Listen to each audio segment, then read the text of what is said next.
चलें। चुनाव आयोग पर पहली बार उंगली नहीं उठ रही है, कई बार उंगली उठी है और विशेषकर उत्तर प्रदेश के चुनाव को लेकर के कई बार समाजवादी पार्टी ने अपनी बात रखी है। पिछली बार जब उपचुनाव था और उपचुनाव में जो धांधली हुई उसको लेकर के भी शिकायत की गई कि किस तरीके से सरकार ने मिलकर के अधिकारियों के सहारे वोट की चोरी नहीं की, वोट की लूट की, डकैती की और जो समाजवादी पार्टी के नेता कार्यकर्ता आते थे उनको फोर्स से रोका जाता था, पुलिस रोकती थी। बूथ के अंदर प्राइवेट ड्रेस में पुलिस वोट डाल रही थी। अधिकारी जात के आधार पर पोस्टिंग पाए थे और उन्हें निर्देश थे कि भारतीय जनता पार्टी को किसी भी परिस्थितियों में आपको जिताना है। हमारे पास बगल में अवधेश प्रसाद जी खड़े हैं, सांसद हैं अयोध्या के।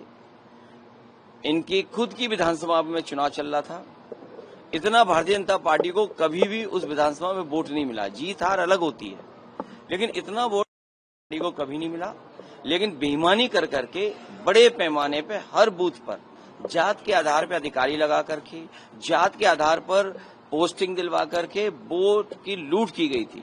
और उससे पहले 2022 के चुनाव में जब समाजवादी पार्टी ने, और मैंने खुद आरोप लगाया था कि जानबूझ करके समाजवादी पार्टी को वोट काटे गए, डिलीट किए गए, तो चुनाव आयोग ने नोटिस दिया। नोटिस के जवाब में मैंने 18,000 ऐसे वोट जो डिलीट कर दिए गए थे, 2019 में उन्होंने वोट डाला था, 2022 में डिलीटेड हो गए थे, और जबकि वो वहां मौजूद थे। वो 18,000 वोट की हमने सूची दी थी। आज तक चुनाव आयोग ने कोई कार्रवाई नहीं की। कम से कम आज तो बताए कि चुनाव आयोग ने क्या कार्रवाई की है। क्या वो भी जो दोषी थे उनके अधिकारियों के खिलाफ कोई कार्रवाई की गई हो? एक तस्वीर है जिसमें पुलिस का अधिकारी सीधा रिवॉल्वर तान करके रोक रहा है वोटर्स को। रामपुर में जब घटना हुई तब भी हम लोगों ने शिकायत की कि रामपुर में किस तरीके से वोट रोके गए, लोगों को घर से नहीं निकलने दिया। वो वीडियो विजुअल्स है सबके पास, लेकिन कोई कार्रवाई नहीं हुई। सरकार बीजेपी की है लखनऊ में, सरकार दिल्ली में बीजेपी की है। हमें उम्मीद है कि कर्नाटका में कम से कम सरकार कांग्रेस की है। ऐसे अधिकारी जिन्होंने वोट चोरी कराई है, वो बीएलओ हों, एसडीएम स्तर के हों, जिलाधिकारी के स्तर के हों, उत्तर प्रदेश में सरकार होती तो हम लोग कार्रवाई करते उन अधिकारियों पर। हमें उम्मीद है कि कांग्रेस पार्टी उन तमाम अधिकारियों के खिलाफ जिन्होंने वोट चोरी करके वोट चोरी में साथ दिया है, उनके खिलाफ कार्रवाई होगी।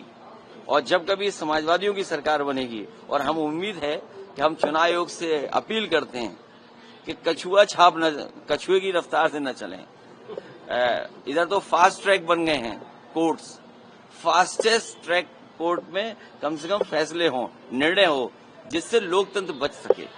अगर बोर्ड का अधिकारी छिन जाएगा तो लोकतंत्र कहाँ बचेगा? अखिलेश जी, राहुल गांधी को इलेक्शन कमीशन अलग अलग स्टेट के कह रहे हैं कि आप ओथ दें, जो आप लिस्ट कह रहे हैं, और आप कह रहे हैं कि मैनिपुलेशन। अभी थोड़ी देर में 18,000 तो मैंने प्रिंट आउट नहीं निकाले एफिडेविट, लेकिन मैं कोशिश करूंगा आप पत्रकार साथियों को 100 में दूंगा जरूर कि एफिडेविट के साथ हम लोगों ने चुनाव को शिकायत की थी 18,000 वोट जो डिलीट किए थे।